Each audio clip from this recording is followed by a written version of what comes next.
दोस्तों, हमारे शरीर के अंदर एक ऐसी ताकत मौजूद है, एक ऐसा सिस्टम मौजूद है जो हमारे ही शरीर में मौजूद बीमारियों को खाकर हमें पूरी तरह से स्वस्थ बना सकता है।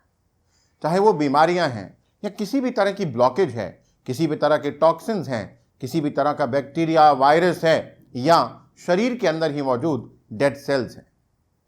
यदि ऐसा सिस्टम है तो फिर हम सभी स्वस्थ क्यों नहीं हैं? फिर इस सिस्टम को ऑन होने से कौन रोकता है? दोस्तों, और कोई नहीं बल्कि हम ही अपने शरीर के इस सिस्टम को स्विच ऑन करने से रोक देते हैं। मैं आप सभी का अपना गौरव विग आज की इस वीडियो में आपसे बात करूंगा इसी बहुत महत्वपूर्ण विषय पर। इसलिए इस वीडियो में मेरे साथ अंत तक बने रहें। इस वीडियो को लाइक बेशक न करें, परंतु इस वीडियो को सुने, इस पर अमल करें और औरों के साथ शेयर अवश्य करें, ताकि वो सब भी और आप भी, आपका परिवार भी एक वेलनेस भरा जीवन जी सके। दोस्तों, ये बात है 1974 की, जब एक बेल्जियन बायो साइंटिस्ट को नोबेल पुरस्कार से नवाजा गया।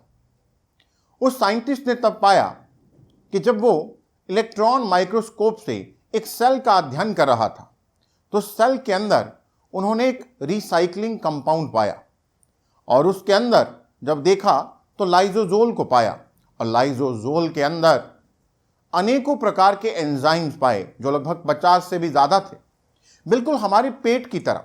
जैसे हमारे पेट में हम जो खाना खाते हैं वह एंजाइम उसको हजम करने के लिए, पचाने के लिए तैयार बैठे, सहायक होते हैं। इसी तरह से सेल के अंदर का सिस्टम देखा। ये एंजाइम्स, ये सिस्टम एक ऐसा सिस्टम है जो हमारे शरीर में मौजूद अनडाइजेस्टेड फूड, चाहे वो 6 महीने पुराना खाना हो जो अंदर सड़ रहा है, टॉक्सिन्स में कन्वर्ट हो गया है, या कोई भी वायरस या बैक्टीरिया हो, कोई बीमारी हो, कोई ब्लॉकेज या गांठ हो, या फिर कैंसर ही क्यों ना हो, उस सबको खाकर अपना भोजन बना सकते हैं। और डेड सेल्स जो भी अच्छा प्रोटीन नहीं बना पा रहे, प्रोड्यूस नहीं कर पा रहे हैं, उन सेल्स को खाकर अपना भोजन बना करके ही ये नए सेल का निर्माण करते हैं। नए सेल के निर्माण के लिए रॉ मटेरियल बनाते हैं। उन्हीं डेड सेल्स को ये अमीनो एसिड में कन्वर्ट कर देते हैं और नया सेल का निर्माण होता है। इस तरह से यदि देखा जाए तो हम सभी बहुत स्वस्थ जीवन जी सकते हैं, एक वेलनेस की स्टेट को एंजॉय कर सकते हैं।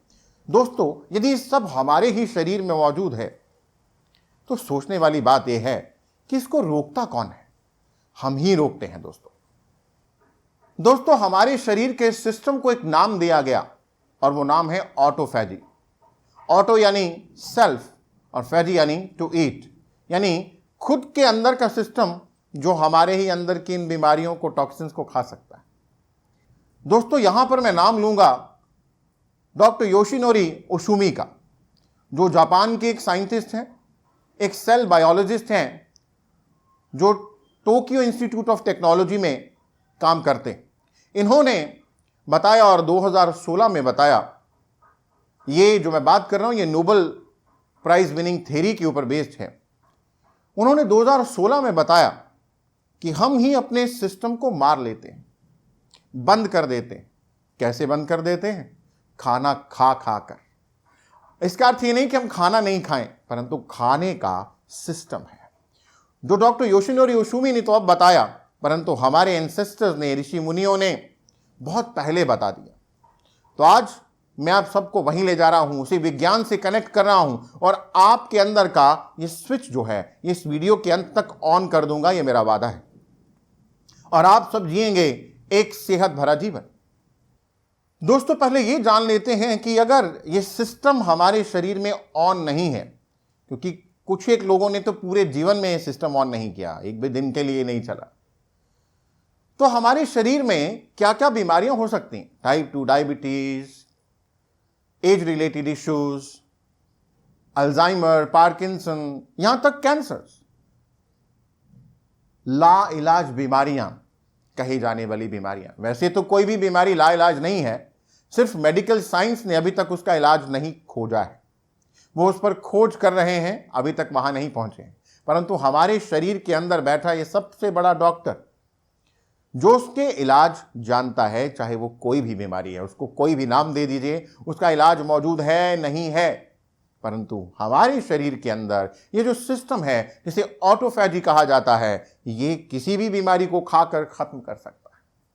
तो आइए समझते हैं कि कैसे हम इस सिस्टम को ऑन कर सकते हैं, इस प्रोसेस को शुरू कर सकते हैं। दोस्तों, ये प्रोसेस तब शुरू होता है जब हमारे अंदर जो खाना हम खा रहे हैं, उस खाने को जो हमने खाया, हमारा खाना जब पच रहा है, यानी डाइजेशन का सिस्टम जब तक ऑन है, जब तक ये डाइजेशन का प्रोसेस चल रहा है, तब तक ये ऑटोफैगी ऑन नहीं होगा। जब डाइजेशन का प्रोसेस कंप्लीट हो जाएगा, उसके बाद में ही ये जो सेल्स हैं वो हमारी बीमारियों को खाना शुरू करेंगे। सबसे पहले ये फैट को खाएंगे, फिर टॉक्सिन्स को खाएंगे जो हमारे शरीर में जगह जगह मौजूद हैं, फिर किसी भी प्रकार की ब्लॉकेज को, वायरस, बैक्टीरियाज को, और फिर ये डेड सेल्स को भी खाएंगे और नई सेल्स को प्रोड्यूस करेंगे। दोस्तों, अब हमें यहां समझना है कि जो खाना हम खाते हैं, यदि वो 8, 10, 12 घंटे में पच रहा है, तो 12 घंटे होने से पहले ही हम दूसरा खाना खा लेते हैं। We take our second meal and next meal. इस तरह से ये सिस्टम चलता रहता है, तो हमारे शरीर में कभी भी ऑटोफैगी ऑन नहीं हो पाता। ये ऑटोफैजी ऑन होगा तो हम खुद ब खुद स्वस्थ हो जाएंगे।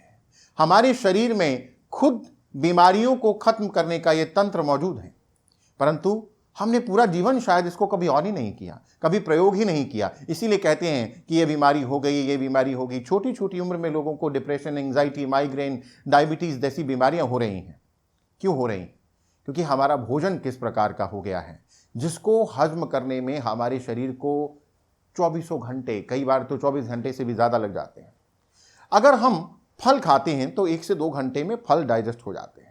अगर हम रॉ वेजिटेबल्स खाते हैं, सैलेड्स खाते हैं, तो 2 से 3 घंटे में हो जाते हैं। अगर हम उनको कुक करके खाते हैं तो मान के चलिए 3 से 5 घंटे में हो जाते हैं। अगर हम कोई अनाज खाते हैं, गेहूं खाते हैं, चावल खाते हैं, कोई भी अनाज खाते हैं, उसको पका करके खाते हैं, तो ये 8 से 9 घंटे में हम इस अनाज को, हमारा शरीर जो है वो डाइजेस्ट कर लेता है।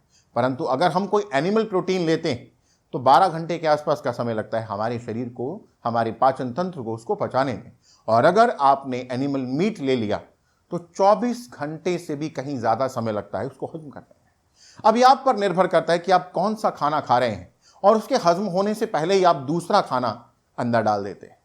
तो इस तरह से ऑटोफैजी नामक सेल्फ हीलिंग प्रोसेस कभी ऑन ही नहीं हो पाता, और इसके ना ऑन होने का जो नुकसान है वो हम सभी झेल ही रहे हैं। दोस्तों, डॉक्टर योशिनोरी ओशुमी ने बताया कि इस ऑटोफैजी को ऑन करने के लिए आपको केवल एक काम करना है, और वो है फास्टिंग, जिसे उन्होंने फ्यूल रिसाइकलिंग भी कहा। हमारे इंसेस्टर्स ने, पूर्वजों ने, ऋषि मुनियों ने ये बहुत पहले बता दिया, और उन्होंने फास्टिंग को, यानी व्रत को, अनेकों फेस्टिवल्स के साथ जोड़ दिया, धर्म के साथ जोड़ दिया। कभी सोमवार का व्रत है तो कभी मंगलवार का व्रत है, कभी शनिवार का व्रत है, कभी पति के लिए व्रत है, कभी बच्चों के लिए व्रत है, कभी अच्छी पत्नी मिल जाए, अच्छा पति मिल जाए उसके लिए व्रत है, कभी किसी और इच्छा की पूर्ति के लिए व्रत है, कभी एकादशी है, कभी पूर्णमासी है। तो ये व्रत इसलिए हमारे धर्म के अंदर जोड़ दिए गए, इसलिए इन फेस्टिवल्स के साथ जोड़ दिए गए, ताकि हम इस ऑटोफैजी को अपने शरीर में ऑन कर सकें। हमारे व्रत रखने से ऊपर बैठे भगवान, गॉड को कोई फायदा नहीं, फायदा है तो केवल हमें। इसलिए फास्टिंग को समझें। परंतु फास्टिंग में भी मैं देखता हूं कि उसके अपने अपने वर्जन आ गए। लोग व्रत रखते तो हैं, पर उस दिन तो वो पहले से भी ज्यादा भारी खाना खाते हैं, कढ़ाई में तेल डालते हैं, अच्छी खासी फ्राइंग करते हैं, and they eat lot of food. उस व्रत का आपके शरीर को कोई लाभ नहीं है, रादर नुकसान जरूर हो सकता है। उस दिन अगर आप भारी खाना खा रहे हैं, जिसको पचाने में आपके शरीर को और अधिक समय लग रहा है, तो आपके शरीर में ये प्रोसेस शुरू नहीं हो सकता है। इसलिए दोस्तों, व्रत को समझें। व्रत का मतलब है भोजन ना करना। 24 घंटे की फास्टिंग, केवल पानी पर रहिए। अगर आप पानी पर नहीं रह सकते तो आप केवल जूसेस पर रहिए, फ्रूट जूस लीजिए, उस पर रहिए। यानी अगर आपने आज सुबह 7 बजे खाना खाया है तो अगले दिन सुबह 7 बजे तक आप कुछ भी मत खाइए। यह है फास्टिंग।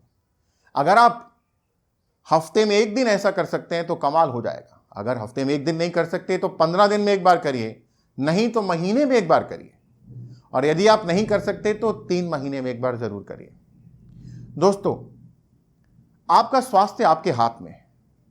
यदि आप 24 घंटे भूखे नहीं रह सकते, उसके आपको लगता है कि मैं कमजोर हो जाऊंगा, मुझे चक्कर आएंगे, कुछ और उसके रिफ्लेक्सेस हो सकते हैं, तो इस वजह से आप उस तरफ नहीं जाना चाहते या नहीं जा रहे हैं, तो मैं आपको एक और ऑप्शन देता हूं जिसको कहते हैं इंटरमिटेंट फास्टिंग। मतलब आपको अपने फूड लेने का, खाने का एक ब्रैकेट सेट करना है, और वो आइडल ब्रैकेट जो बताया गया है वो है कि आप 16 घंटे के लिए फास्टिंग करें। मतलब आप जो भी खाएं वो 8 घंटे के अंदर खाएं। मतलब दिन में मान लीजिए आपने कुछ खाया 11-12 बजे, तो शाम को बस अपना भोजन ले लें, इस 8 घंटे की ब्रैकेट के अंदर ही खाना खाएं, बाकी समय आप फास्टिंग करें। ये आपकी रूटीन हो जानी चाहिए, आपकी जीवन शैली हो जानी चाहिए, ये आपका जीवन का तरीका हो जाना चाहिए। यदि ये कर सकते हैं तो बहुत अच्छा। इसको शुरू करने के लिए आप 12 घंटे से शुरू कर सकते हैं, 12 घंटे, फिर 14 घंटे, फिर 16 घंटे पर आइए। दोस्तों, ये एक बहुत कमाल का सिस्टम है, आप करके देखिए। आप देखेंगे कि आपके शरीर में ऐसी अनेकों रोग, ऐसी परेशानियां, ऐसी ब्लॉकेजेस थी, ऐसी पीड़ा थी, ऐसी पेन थी, जो कहां से आई थी आप नहीं जानते, परंतु बस इस सिस्टम को फॉलो करने से, ये ऑटोफैजी नामक प्रोसेस को ऑन करने से ही आप ये पाएंगे कि वो सारी बीमारियां आपके शरीर से निकल गई और आप एक स्वस्थ जीवन जी रहे हैं। आपका स्वास्थ्य आपके इस चुनाव पर निर्भर करता है कि आप ये चुनाव करते हैं या नहीं। ना केवल आप, बल्कि इस वीडियो को औरों तक शेयर करें, औरों तक पहुंचाएं, ताकि वो भी एक स्वस्थ जीवन जी सके। दोस्तों, मुझे आप कमेंट करके जरूर बताइएगा, इस वीडियो पर दोबारा आइएगा, मुझे कमेंट करके जरूर शेयर करिएगा कि आपके जीवन में, आपके स्वास्थ्य में इस ऑटोफैजी को ऑन करने से क्या लाभ मिला। आप सभी स्वस्थ रहें, आनंदित रहें, यही मंगल कामना के साथ आप सबसे विदा लेता हूं। धन्यवाद।